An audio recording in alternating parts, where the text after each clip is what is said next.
लोग ऐसा समझते हैं कि जो यशोदा की गोदी में है वो देवकी नंदन है, मथुरा से आए हुए।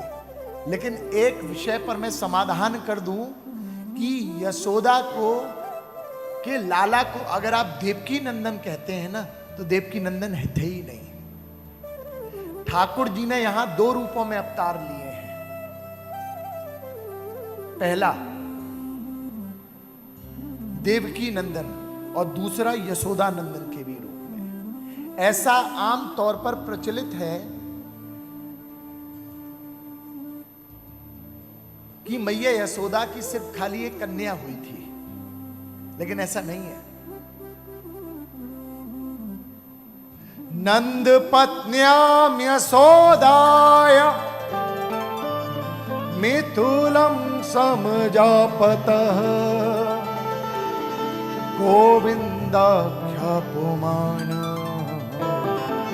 कन्याम्बिका मथुरांगतः।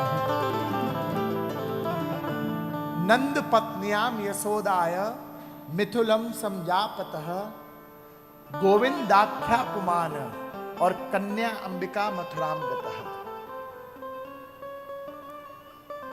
नंद की जो पत्नी है उसकी दो संतानें हुई थी। यशोदा की दो संतानों का निवेदन आया है यहां पर। एक नंद पत्नियाम यशोदाय मिथुलम समजापतः गोविंद दाख्या पुमान, गोविंद नाम का पुत्र, और अंबिका मथुराम गतः, अंबिका नाम की पुत्री जो मथुरा चली गई। लेकिन एक सबसे बड़ा चमत्कार यह हुआ कि जब भगवान श्री कृष्ण वसुदेव जी अपने सूप में विराजमान करके, जब वसुदेव अपने लाला को, अपने नंदन को लेके आए और उन्होंने ब्रज में प्रवेश किया, नंद बाबा के महल में प्रवेश किया, यशोदा के कक्ष में प्रवेश किया, तो उस समय उनकी दृष्टि योग माया की तरफ गई। यशोदा के पुत्र की तरफ किसी की दृष्टि नहीं गई। और योग माया को विराजमान करके मस्तक पर वो चले गए। और जाने के बाद में जो आश्चर्य हुआ वो ये है कि जैसे ही वसुदेव जी ने अपने पुत्र को रखा, विराजमान किया यशोदा के समक्ष, और उनके जाने के बाद दोनों पुत्र एक हो गए।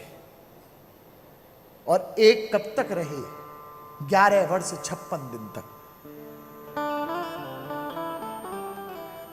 तो इसका सीधा अभिप्राय यह है कि ब्रज नंदन तो कभी मथुरा गए ही नहीं, क्योंकि भागवत में कई प्रमाण ऐसे आते हैं जो अक्रूर जी महाराज जिनको लेकर के वृंदावन से गए थे, वो तो वसुदेव नंदन थे। हमारे कन्हैया ब्रज से बाहर कहीं नहीं जाते। दिव्यम ददाति ते चक्षु पस्मे योग में शरम वृंदावनम परित्यज्य पादमेकम न गच्छति। अगर भगवान वृंदावन से चले जाते तो शास्त्र झूठे हो जाते हैं। शास्त्रों में साफ संकेत दिया है कि वृंदावनम परित्यज्य,